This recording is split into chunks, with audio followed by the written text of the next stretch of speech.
Hello friends, तो आज हम देखते हैं गीता के अनोखे प्रश्न के अगले पार्ट की ओर। पार्ट नंबर है 36। तो यहाँ पर जो है हम अध्याय 17 देख रहे थे।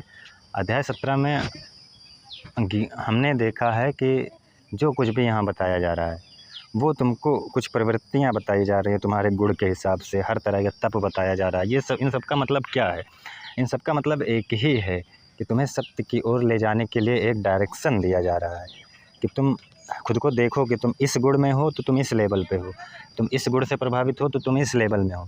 इसलिए तुम खुद को सत्व गुण की ओर ले जाओ, जिससे बुद्धि तुम्हारी शुद्ध हो, जिससे मन तुम्हारा शुद्ध हो, जिससे शरीर तुम्हारा शुद्ध हो। अब इसे शरीर लेवल पर तब कहा जाता है ब्रह्मचर्य का पालन और झूठ मत बोलना, ये सभी चीज़ें, योगा। तो इन सबसे क्या होता है, शरीर की शुद्धता होती है। और मन लेवल पर शुद्धता मतलब क्या हुआ कि ईर्ष्या लोभ द्वेष में न फंसना, उसको देखना, ऑब्जर्व करना। इन सबसे क्या होता है कि तुमको न शरीर की लत लगती है, न मन के किसी विकारों की लत लगती है। इसीलिए ये हर तरह से चीज़ें बताई जाती है। तो इन सब का मतलब यही है कि तुमको किसी मानसिक चीज़ों में या शारीरिक चीज़ों में ना फंसाना और तुम्हें केवल सत्य की ओर अग्रसरित करना। इसीलिए ये हर तरह के तप से या हर तरह के ज्ञान से, हर तरह की श्रद्धा से आपको दिखाया जाता है, ये चीज़ समझाया जाता है। तो यही है, इन सबको अलग अलग तप का मतलब, अलग अलग दान का मतलब, अलग अलग ज्ञान का मतलब कि तुम सत्व गुण की ओर हो और सत्व गुण से प्रभावित कर्म करो, कि तुम्हें इन शारीरिक चीज़ों में लोभ ना हो, मानसिक चीज़ों में तुम फंसो मत, तुम उस सत्य की ओर जाओ, तुम अवेयरनेस, तुम ऑब्जर्व करो इन सब चीज़ों को। उसके बाद फिर हमने पिछले वीडियो में क्या देखा था कि जो डीएनए होता है, डीएनए, एक बात तो यहाँ समझ में आ गई कि जो हमारे अंदर सेंसिटिवनेस या कुछ सीखने की क्षमता या हमारे मस्तिष्क का तेज़ होना, ये सब किस पर डिपेंड होता है? ये डीएनए, जीन्स या पर्यावरण पर ज़्यादातर डिपेंड होता है। इसमें कोई पिछले जन्म का कोई संस्कार या कर्म नहीं आ रहे हैं, सब कुछ तुम्हारा डीएनए। और डीएनए मतलब वो एक कंटिन्यूटी चल रही है डीएनए की, उसी का एक यूनिकनेस आ जाता है सब में। माता पिता से तुम्हें मिला तो तुम में एक यूनिकनेस छोड़ गया वो, ऐसे ही सब में एक यूनिकनेस, एक हर शरीर खुद में यूनिक होता है। ये तो शरीर लेवल पर तुम डीएनए को लेकर तो यूनिक हो, फिंगरप्रिंट ही किसी का नहीं मिलता तो यूनिक तो तुम हो ही शरीर लेवल पर। लेकिन शारीरिक प्रवृत्तियाँ थोड़ी यूनिक हैं, मानसिक प्रवृत्तियाँ थोड़ी यूनिक हैं। आपका फिंगरप्रिंट नहीं मैच कर रहा है, बाकी आपके अंदर प्रवृत्तियाँ तो वही है, अंग तो वही हैं। तो यहाँ पर वही बात यहाँ समझना है कि यूनिकनेस का मतलब ये नहीं हो गया कि तुम अलग हो गए, नहीं तो यहाँ यूनिकनेस का मतलब तुम खुद को अलग समझने लगो, जो कि सबसे बड़ी गलतफहमी होगी। तुम कुछ अलग नहीं हो, तुम एक प्रकृति का पूरा प्रकृति ही हो। और वो जो यूनिकनेस की बात तुम कर रहे हो वो फिर हर कोई यूनिक होता है 0.1% डीएनए, किसी का फिंगरप्रिंट नहीं मिलेगा पूरे वर्ल्ड में। वो एक प्रोबेबिलिटी चलती है इसमें कि मतलब बहुत सारी संभावनाएं होती है, जिनमें से कोई संभावना मिलकर तुम बन जाते हो। डीएनए में बहुत सारी संभावनाएं होती हैं। तो उस यूनिकनेस से तुम खुद को ये मत समझना कि मैं प्रकृति से अलग हो गया, देखो मैं सबसे अलग हूँ, मैं यूनिक हूँ। उसको यूनिकनेस नहीं कहा जाता। तुम्हारे अंदर भी वही आँख, वही कान, वही सब कुछ होंगे अगले के अंदर, बस यूनिक कहाँ से आ जाते हैं? वो डीएनए के 0.1% भाग से तुम यूनिक हो जाते हो। तो वही बातें यहाँ पर समझनी है। तो वो तुम्हारा शरीर यूनिक हो जाता है। तो यहाँ पर उस यूनिकनेस से तुम खुद को ये मत समझ लो कि मैं अलग हो गया ना, तुम्हारे अंदर भी पूरी प्रवृत्तियाँ वही हैं। शरीर लेवल पर यूनिकनेस वो प्रकृति का ही हिस्सा है। तुम्हारे अंदर भी वही डर होंगे, वही लोभ होगा, वही मोह होगा जो सबके अंदर होगा, क्योंकि ये शरीर ही तुम्हें प्रकृति से मिला। तो तुम अलग कैसे हो गए प्रकृति से? प्रकृति में ये जो यूनिकनेस चल रही है वो तो प्रकृति का ही हिस्सा हुआ ना। गीता तो यही कहेगी, तो तुम तो शरीर हो ही नहीं, तो तुम अलग कैसे हो गए? तुम तो उसी प्रकृति का हिस्सा हो। प्रकृति अपने अनुसार शरीर दे रही है तुमको, और तुम उस शरीर को अपना मान ले रहे हो, कोई मैं समझ रहे हो तुम्हारे अंदर है, कोई मैं नहीं है। वो शरीर का यूनिकनेस भी प्रकृति का ही हिस्सा है। ये बात मैं बार बार कहता हूँ। अब उस शरीर के यूनिकनेस से तुम खुद को ये मत समझ लो कि मैं अलग हो गया, कुछ अलग नहीं हो। तुम भी डरोगे जैसे सब डरेंगे, तुम भी खुशी होगे जैसे सब खुशी होंगे। तुम्हारे अंदर भी कोई न्यूरॉन्स का एक वायर कट हो जाए तो तुम्हारी भी पूरा हालत ख़राब हो जाएगी। मतलब शरीर ही सब कुछ नहीं है इसका मतलब ना। मतलब तुम्हारा यूनिकनेस ही, तुम्हारे अंदर जो मेडिसिन कार्य करेगी वही मेडिसिन अगले के अंदर भी कार्य करेगी। कुछ हद तक ये चीज़ें जो होती है अलग होती हैं। जैसे तुम कहो कि नहीं मैं तो यूनिक हूँ, तो वही जहर से जिससे सभी लोग मर रहे हैं उसी से तुम भी मरोगे, तो यूनिक कैसे हो गए तुम? जो मेडिसिन दूसरों को कार्य दूसरों पर कार्य कर रही है वही तुम पर भी करेगी। हाँ, होता है कुछ स्पेशल केसों में कुछ लोगों पर कुछ मेडिसिन कार्य नहीं करती, लेकिन उसका कारण वो नहीं होता है जो तुम समझ रहे हो, अलग होता है, वो इम्यूनिटी सिस्टम पर मतलब उसका इफ़ेक्ट होता है। तो यहाँ पर यूनिकनेस तुम किस लेवल पर जा रहे हो, बस वही जो थंब जो नहीं मिल रहा है कि डीएनए जो 0.1% अलग है, वो यूनिकनेस एक है समझ लो। लेकिन उससे तुम खुद को अलग समझो तो ऐसा नहीं है, कोई मानसिक विकार में तुम अलग नहीं हो दूसरे से। यहाँ तक कि देखो काफ़ी लोगों का हार्ट तक ट्रांसपेरेंट हो जाता है, किडनी, हर एक अंग। और मस्तिष्क का क्यों नहीं हो सकता, क्योंकि वहाँ अरबों खरबों न्यूरॉन्स है, उसको कोई जोड़ नहीं पाएगा, नहीं तो मस्तिष्क का भी हो जाता। तो तुम्हारा हर अंग तो ट्रांसपेरेंट हो जा रहा है, बदला जा रहा है, तो तुम यूनिक कैसे होगे। वही फिंगरप्रिंट से थोड़ी कोई यूनिक हो जाता है, फिंगरप्रिंट एक पहचान समझो, लेकिन शरीर तो पूरा अस्तित्व है तुम्हारा। फिंगरप्रिंट ना मिलना वो संभावनाओं पर डिपेंड है। अरे कितनी सारी संभावनाएं हैं उसमें, डीएनए में कितने प्रोबेबिलिटी है, कौन सा बेस जाकर मिल रहा है, एटीजीसी कितना तरह से ये बनता है, लाखों तरह से, उसमें से कौन सा पैटर्न तुम्हें मिक्स हो रहा है, तो वो अरबों खरबों संभावनाओं में कोई मिल जाता है। तो इसका मतलब ये नहीं कि तुम यूनिक होगे, उस लेवल पर तुम यूनिक होगे, लेकिन कहीं ना कहीं बाकी प्रवृत्तियाँ, शारीरिक क्षमताएँ, सब कुछ वही ही रहेंगी। तो शरीर से खुद को यूनिक मत समझना, नहीं तो इस लेवल पर तुम खुद को यूनिक ही समझने लगो। वो एक पहचान है कहीं ना कहीं, लेकिन इसका मतलब ये नहीं कि तुम अलग ही हो गए प्रकृति से, सबसे अलग हो। वो बस एक प्रकृति का दिया हुआ एक समझो कि जैसे हम कह सकते हैं शरीर को एक पहचान दी गई है, इसका मतलब ये नहीं कि तुम अलग हो गए हो। वो प्रकृति हर बार नए नए को जन्म देती है, बस ये समझो। अब इसी से ही तुम समझ लो तुम यूनिक कैसे हुए, मतलब तुम्हारा पिछला कैसे कुछ आया। हर शरीर यूनिक है, मतलब पिछला हमें शरीर भी नहीं मिल रहा है, हर शरीर यूनिक है। ये है कि मेरे माता पिता से मुझे शरीर मिल रहा है, इसका मतलब ये नहीं कि कोई पिछला शरीर है जो लौट कर आ रहा है। शरीर लेवल पर मैं यूनिक जा रहा हूँ ना, मेरा जो आज का शरीर है वो माता पिता से मिल रहा है, लेकिन किसी एकदम से किसी और से हमारा शरीर नहीं मिल रहा है। 0.1% मेरा डिफरेंस जा ही रहा है। तो इसका मतलब कोई पहले का बॉडी लेवल पर मेरा आज नहीं आ गया है, ये मेरा यूनिक शरीर है। ये बात यहाँ पर समझो, मेरा शरीर यूनिक है।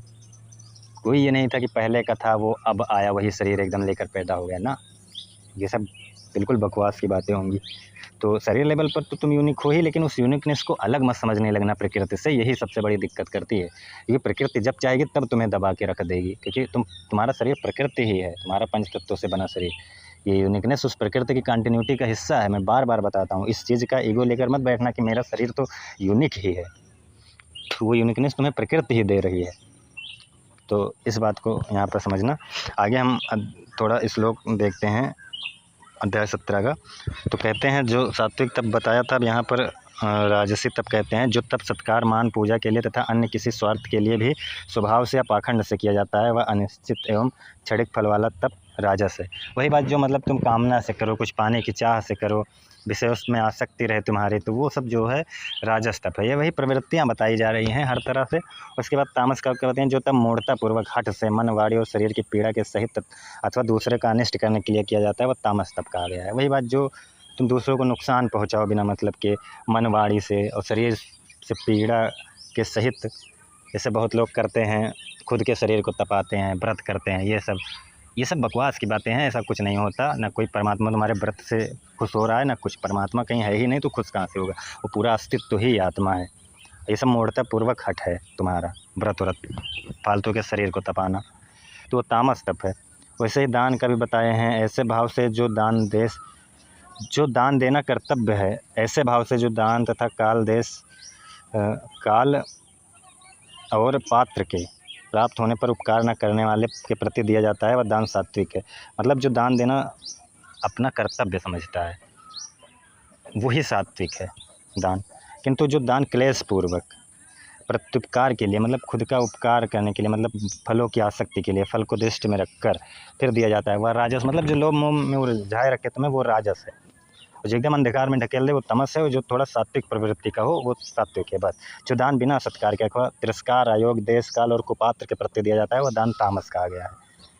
ये तीनों क्या है कि हर चीज़ में जो तीन ये कैटेगरी चल रही है, इसमें से एक सात्विक है जो तुम्हारे मन को इन विषयों के प्रति आसक्ति को हटाता है, जो कृष्ण की ओर ले जाता है, जो सत्य की ओर ले जाता है, जो तुमको तुम्हारे मैं कर्ता को हटाता है। और दूसरा क्या है, तुमको इसी में उलझाए रखता है, विषयों के प्रति आसक्ति में। और तीसरा, उलझाए तो रखता ही है, तीसरा लेकिन और नीचे गिरा देता है, वो तामस वाला। तामस वाला क्या करता है, तुम्हें निद्रा, आलस्य, इन सब में ढकेल देता है। भय कि तुम हर चीज़ में मतलब हमेशा आलस्य ही ढूंढ रहे हो, तुम्हें कुछ कर्तव्य ही ना लगे, लेकिन वो भी कर्तव्य ही है, बस तमोगुण से ग्रसित हो तुम, बस वो सबसे लो लेवल वाला होता है। लेकिन है तो ये तीनों प्रकृति ही लेवल पर ना, इसलिए इसको प्रकृति से आगे नहीं आप कह सकते। सत्वगुण से प्रभावित लोग उस कृष्ण की ओर जाते हैं जो प्रकृति से परे हैं, लेकिन ये आखिर तीनों गुण तो हैं प्रकृति के ही ना। उसके बाद आगे कहते हैं ओम तत्सत, ऐसे 3 प्रकार का सच्चिदानंदन ब्रह्म का नाम है, उसी से सृष्टि के आदिकाल में ब्राह्मण और वेद तथा यज्ञादि रचे गए। मतलब ये 3 शब्द दे रहे हैं। ओम या ब्रह्म या उच्चतम ब्रह्म का प्रतीक है, जो अनंत और अपरिवर्तनीय है। ओम मतलब शब्द कभी कभी लिया जाता है, ओम मतलब उसी ब्रह्म को ही दर्शाने के लिए वो शब्द है। आ ऊ मा, इसको कहते हैं कि ये जो है प्रकृति को दर्शाता है, प्रकृति को ही दर्शाता है आ ऊ मा। और इससे परे जो है वो ओम, अगर तुमने कह दिया तो प्रकृति, तुमने कह दिया प्रकृति के परे ही हो गए। उस ओम शब्द को प्रकृति से परे ही कहा जाता है। ओम को कहा जाता है प्रकृति, लेकिन इसके बाद तुम प्रकृति को पीछे छोड़ गए ओम कह दिए तो तुम प्रकृति से परे उस ब्रह्म को ही, इसलिए कहीं कहीं ओम को ही ब्रह्म कहा जाता है।